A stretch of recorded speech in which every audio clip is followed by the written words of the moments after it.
नमस्कार, Baroda live news में आप सभी का एक बार फिर से बहुत बहुत स्वागत है। मैं हूं अभय प्रताप सिंह। बॉलीवुड के दिग्गज अभिनेता दिलीप कुमार का 98 साल की उम्र में निधन। आज सुबह 7:30 बजे उन्हें मुंबई के हिंदुजा अस्पताल में ली आखिरी सांस। को सांस लेने में दिक्कत के चलते 29 जून को अस्पताल में भर्ती कराया गया था। दिलीप कुमार के पारिवारिक मित्र फैजल फारूकी ने दिलीप साहब के ट्वीट अकाउंट से ये जानकारी साझा की।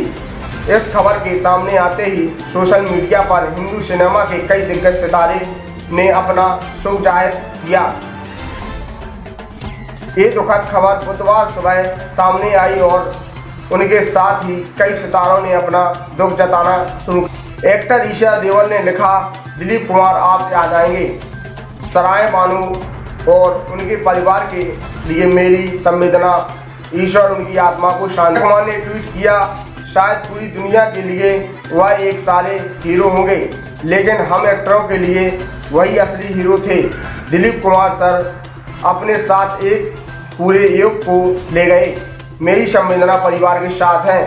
देखिए पूरी खबर बड़ौदा लाइव न्यूज पर।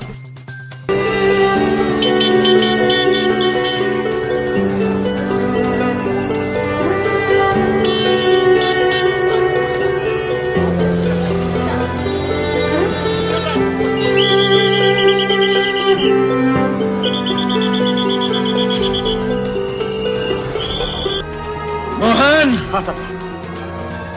जहाज पर कब्जा कर लो। ठीक है सरदार। खूनी सौदागरों के आने जाने का रास्ता समंदर है। इन्हें आते जाते हमारा सामना करना होगा।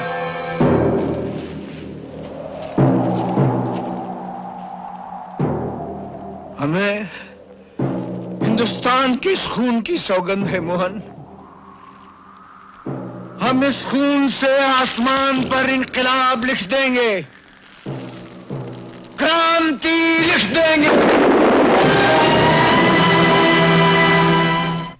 हिंदी सिनेमा के इतिहास में कई बेहतरीन कलाकार आए और चले गए, पर एक कलाकार ऐसे भी आए जिसने फिल्म इंडस्ट्री का चेहरा बदल दिया।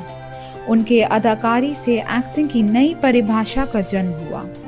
उस महान शख्स ने ये साबित कर दिया कि सुपरस्टार भी किसी। मैं आपको वो बातें बताऊंगी जिन्हें शायद आप नहीं जानते हो। दिलीप कुमार उर्फ यूसुफ खान का जन्म 11 दिसंबर 1922 को पेशावर में हुआ, जो कि आज पाकिस्तान का हिस्सा है। जानकर आपको हैरानी होगी, हिंदी सिनेमा के शोमैन राज कपूर और दिलीप साहब बचपन के दोस्त थे। दोनों ने एक ही स्कूल में पढ़ाई भी की थी। 17 साल में पिताजी के साथ लड़ाई हुई और वो पुणे आ गए। पुणे आने के बाद उन्होंने एक कैंटीन के बाहर सैंडविच स्टॉल लगाया और कमाना शुरू कर दिया। जब ये काम शुरू किया तब उन्होंने किसी को बताया नहीं कि वो अमीर घराने से आए हैं। उनके पिताजी का व्यापार केंद्र पेशावर और दियोलाली हुआ करता था। उस वक्त की महान एक्ट्रेस और बॉम्बे टॉकीज की मालकिन देविका रानी की नजर दिलीप साहब पर पड़ी।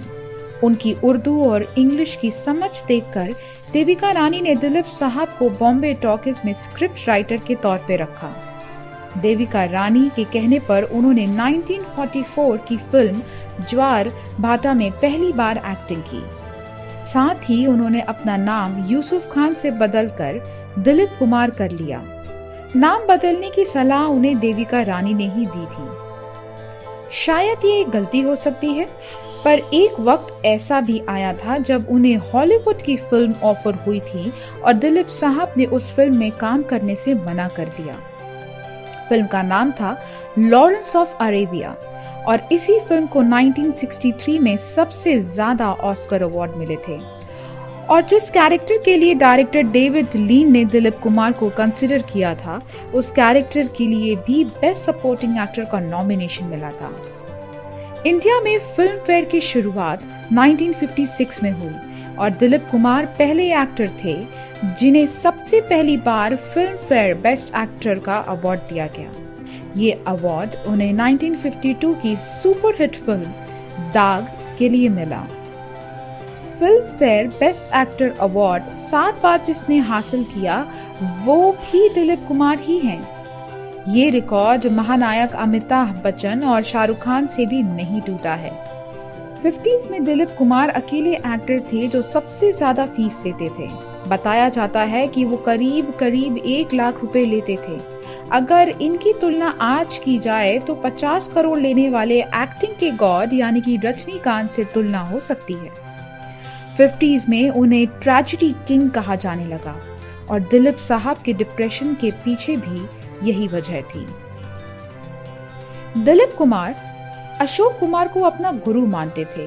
एक इंटरव्यू में दिलीप साहब ने कहा था कि तुम नेचुरल एक्टिंग किया करो। जब all India superstar Rajesh Khanna की एंट्री हुई तब दिलीप साहब की फिल्में फ्लॉप होने लगी थी, इसलिए उन्होंने 5 साल तक कोई काम नहीं किया। पर उनकी कहानी यहीं खत्म नहीं हुई।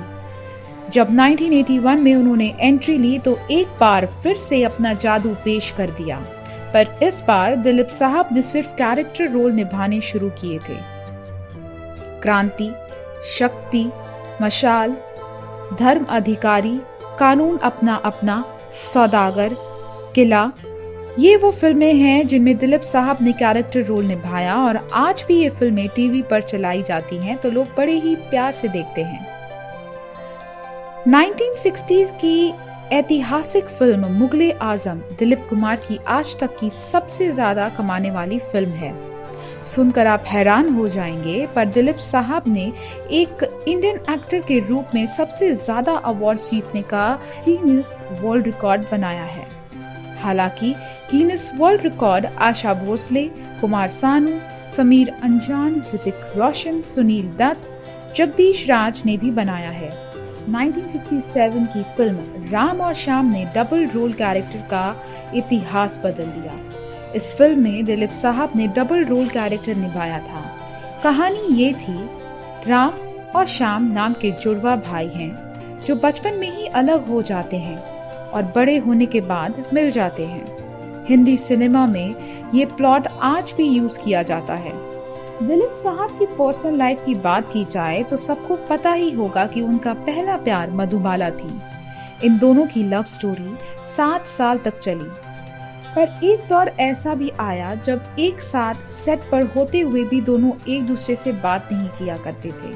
मुगले आजम की शूटिंग के वक्त डायरेक्टर के आसिफ दोनों को बहुत समझाते थे, पर दोनों ने एक साथ ना रहने का फैसला ले लिया था। इस फिल्म में जो सबसे रोमांटिक सीन है वो इसी हालात में शूट हुआ था। मधुबाला से अलग होने के बाद दिलीप साहब की जिंदगी में सायरा बानो आई और 1966 में उन्होंने शादी कर ली। उस वक्त सायरा बानो की उम्र 22 साल की थी और दिलीप साहब 44 साल के थे। कहा जाता है कि 1981 में उन्होंने इसलिए दूसरी शादी कर ली क्योंकि उन्हें सायरा से बच्चा नसीब नहीं हुआ, पर दूसरी शादी करने के बाद भी उन्हें बच्चे का सुख प्राप्त न हो सका। फिर 2 साल बाद वो वापस सायरा बानो के पास आ गए। दिलीप साहब की एक गलती पर सायरा बानो ने माफ कर दिया और आज भी ये दोनों एक साथ ही जिंदगी गुजार रहे हैं।